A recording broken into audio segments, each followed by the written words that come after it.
Assalamualaikum warahmatullahi wabarakatuh. Hari ini saya akan memaparkan materi mengenai CCTV monitoring untuk penegakan pelanggaran lalu lintas.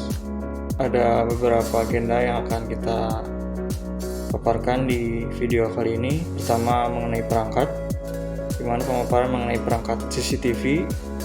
Kemudian yang kedua ada cara kerja, di mana meliputi cara kerja kamera CCTV pada kasus tilang elektronik.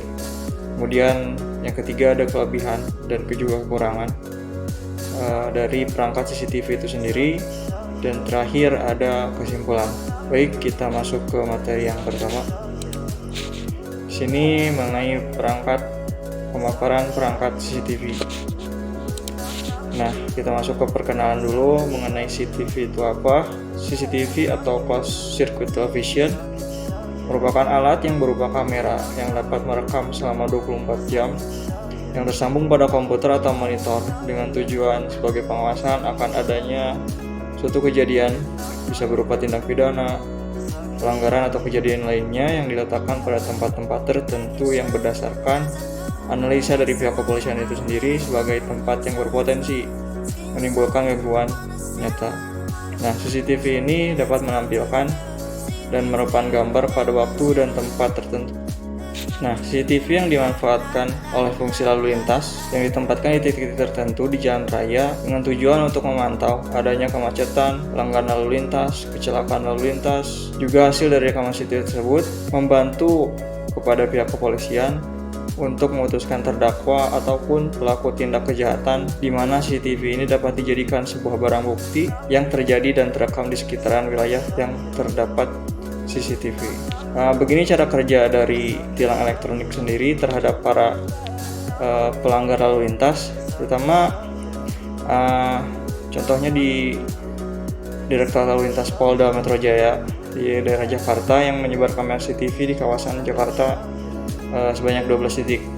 Nah, kamera itu bekerja dari merekam hingga mengidentifikasi pelanggaran-pelanggaran ataupun jenis kendaraan hingga plat nomor kendaraan, hingga menghasilkan output seperti jenis pelanggaran, plat nomor kendaraan, dan kendaraan yang melanggar. Nah, kamera CCTV ini menangkap image atau video secara otomatis. Video itu akan menganalisis kendaraan-kendaraan yang melanggar. Nah, hasil dari data-data kendaraan itu dijadikan kepada petugas untuk dilengkapi dengan identitas kendaraan. Nah, setelah data-data yang muncul tadi dari kamera, nantinya akan diverifikasi oleh petugas kepolisian, diverifikasi kembali untuk selanjutnya dikirimkan surat konfirmasi ke alamat pemilik sesuai dengan registrasi kendaraan. Nah, selanjutnya oleh petugas akan mengirimkan sebuah berbentuk surat tilang ke alamat yang tertera di surat kendaraan. Lanjut ke kelebihan dan juga kekurangan mengenai perangkat CCTV ini. Pertama, ada kelebihan dari segi kepolisian sendiri. Perangkat CCTV ini dapat mengoptimalkan pengawasan, monitoring, pemantauan arus lalu lintas, serta keamanan pengguna kendaraan bermotor. Kemudian yang kedua ada mengatasi kendala keterbatasan personel kepolisian yang ditempatkan di titik-titik rawan kemacetan yang masih kurang memadai. Nah, dari segi perangkatnya sendiri, gambar yang terekam dapat ditayangkan secara berulang-ulang pada waktu dan posisi yang diinginkan oleh operator. Jadi lebih fleksibel, dapat diulang-ulang kembali ketika dibutuhkan. Dan terakhir, gambar dan video dapat diperbesar karena resolusi gambar atau video yang dihasilkan dari kamera cukup besar, contoh dari kamera PTZ tadi. Kemudian untuk kekurangannya, pertama memerlukan banyak penghantar, minimal kabel DC10 sehingga instalasinya lumayan berat untuk kamera PTZ. Dan harga multicore kabel atau kabel isinya banyak, jarak jauh terbilang mahal. Nah, kemudian kelemahannya sendiri dari pelanggan CCTV kebanyakan bisa dimanipulasi dengan menutup alat perekam atau menutup lensa dengan benda yang bisa membuatnya tidak berfungsi untuk memonitor suatu tempat. Nah, untuk terakhir kita masuk ke kesimpulan.